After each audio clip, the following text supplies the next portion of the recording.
Olá, estudante! Seguindo com a nossa semana de acolhimento do ciclo 5, eu quero lembrar que o novo PET já está disponível no site estudeemcasa.educação.mg.gov.br. Não deixe de fazer o download e conferir o que vem por aí. Mas antes disso, nós vamos relembrar os principais temas do ciclo 4. Quem está conosco aqui hoje é a professora Guiomar Coura, de português. Seja muito bem-vinda, professora Guiomar. Obrigada, Cláudia. Tudo bem? Tudo bem. Conte para nós, professora, o que você preparou para essa aula especial de hoje. Então vamos lá, né, Cláudia? Olha, nessa aula nós vamos lembrar aí alguns temas que nós estudamos. Por exemplo, informatividade e verbetes. Vamos lá? Os tópicos aí, o que nós sinalizamos nessas aulas? Informatividade é o grau de informação que um texto escrito ou visual veicula. Eu acredito, estudante, que você vai lembrar que nesta aula sobre informatividade, eu trouxe um cartoon, não é isso? Que trazia ali, falava, né? Contextualizava a respeito das indústrias de cosmético, né? E se essas indústrias aí, se não tomarem as devidas precauções, aquilo que é necessário para manter, né, o ambiente limpo, não é isso? A questão da poluição ali do ar, que tinha aquelas indústrias, né, que não se preocupavam com isso, e a questão também de narcisos, lembra disso? E por que eu trouxe esse cartoon? Para dizer que quando nós estamos lendo um texto, nós precisamos acionar o nosso conhecimento de mundo. Quais são as informações que nós precisamos ali levantar, acionar, para saber o que o autor está querendo dizer com aquele cartoon, com aquela charge, ou até mesmo, né, com aquele texto, com os textos que nós lemos no nosso dia a dia. Porque sempre quando é construído um texto, é pensado também nesse leitor, né? Qual é o conhecimento que vai ser exigido desse leitor para entender o texto. Isso também faz parte de estratégia de leitura, o conhecimento de mundo, aquilo que nós precisamos acionar para que um texto faça sentido. Tá lembrado? Então vamos lá. O grau de informatividade de um texto varia de acordo com o interlocutor a quem ele se destina, é que eu acabei de dizer, não é isso?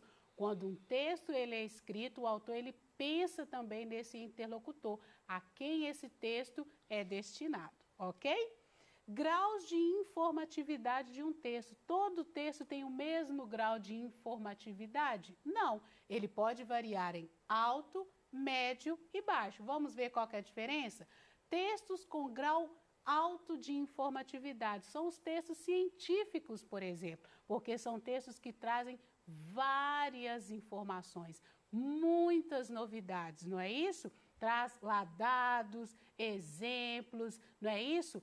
Os argumentos, a opinião de outros cientistas, de outras, né, pessoas que pensam e que escrevem e pesquisam a respeito do assunto. Então, são textos com grau alto de informatividade, muitas novidades. E exige muito também do leitor para que ele entenda o texto.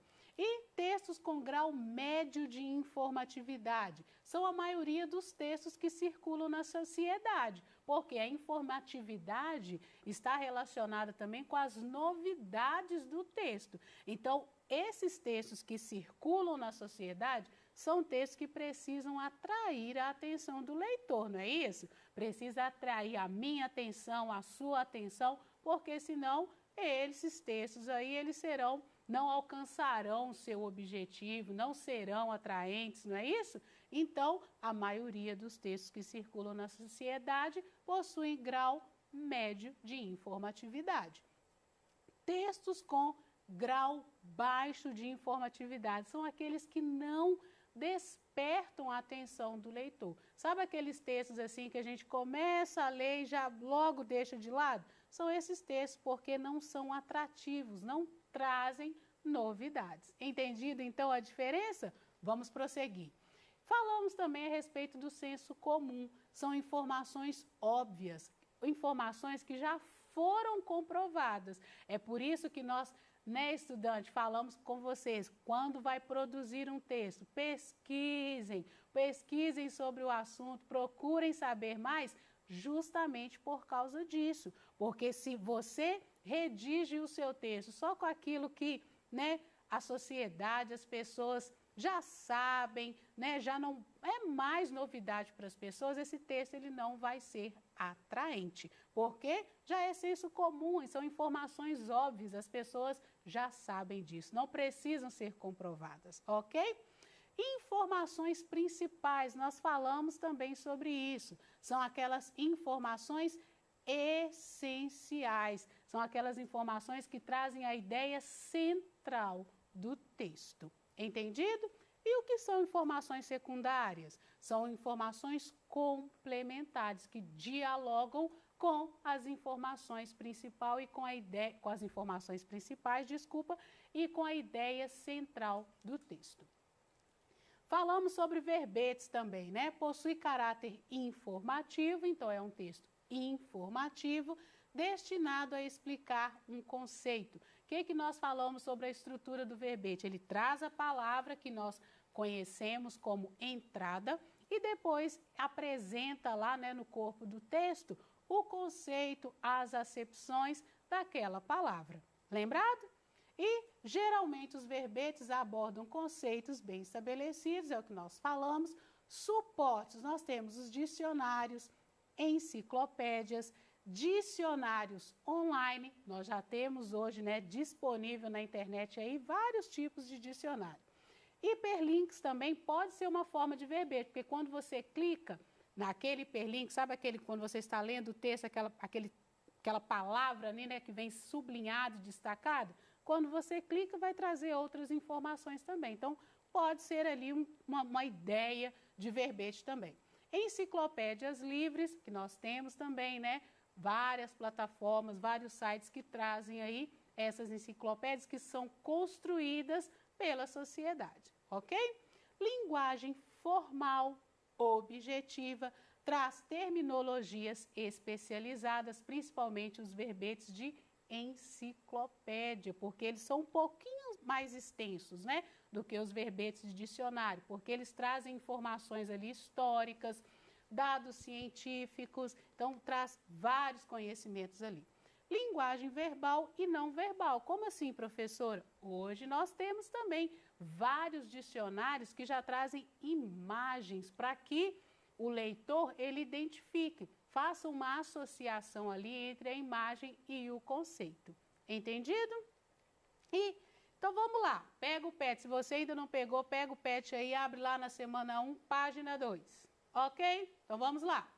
Leia o texto a seguir e responda. O poder transformador da empatia nas relações humanas. Cláudia, um texto muito interessante, sabe? Porque ele vai tratar da empatia, coisa muito importante, né? Se colocar no lugar do outro, né? Exatamente, né? É a definição de empatia. Nós precisamos ter, né, Cláudia, esse sentimento, né?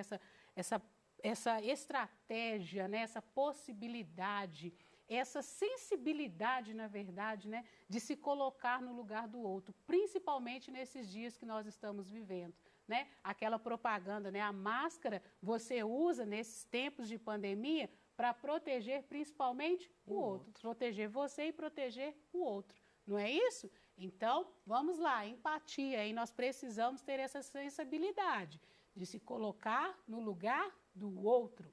Então, vamos lá, pergunta 1 aí, qual é o assunto tratado? O texto trata dos efeitos ou do impacto do exercício da empatia, que é o que a Cláudia falou, é se colocar no lugar do outro. Aquilo que eu não quero que o outro me faça, não é isso, Cláudia? Eu também não faço. Exatamente. Então, vamos lá. 2, o que o autor defende nesse texto? Vamos relembrar? O autor defende que a empatia pode também estar intrinsecamente ligado à resolução de questões do nosso dia a dia. Como nós falamos, né? Quando eu pratico Se eu não quero que o outro me faça, eu também não vou fazer. Isso aí resolve um monte de problemas, não é isso, Cláudia? Nossa, mãe. É o que o autor defende no texto, né? O exercício da empatia pode resolver várias questões, vários problemas no nosso dia a dia. Se eu não quero que o outro me faça o mal, eu também não vou fazer, ok? Então vamos lá. Grife as partes principais do texto e transcreva-as abaixo. Vamos relembrar o que é partes principais ou informações principais? São aquelas que trazem a ideia central do texto. Olha lá, a empatia já começou com uma palavra que está lá no título do texto, então é uma informação principal. É a arte de se colocar no lugar do outro por meio da imaginação, compreendendo seus sentimentos e perspectivas e usando essa compreensão para guiar as próprias ações. Nós falamos disso aqui. Aquilo que eu não quero que o outro me faça, eu também não vou fazer. Ok?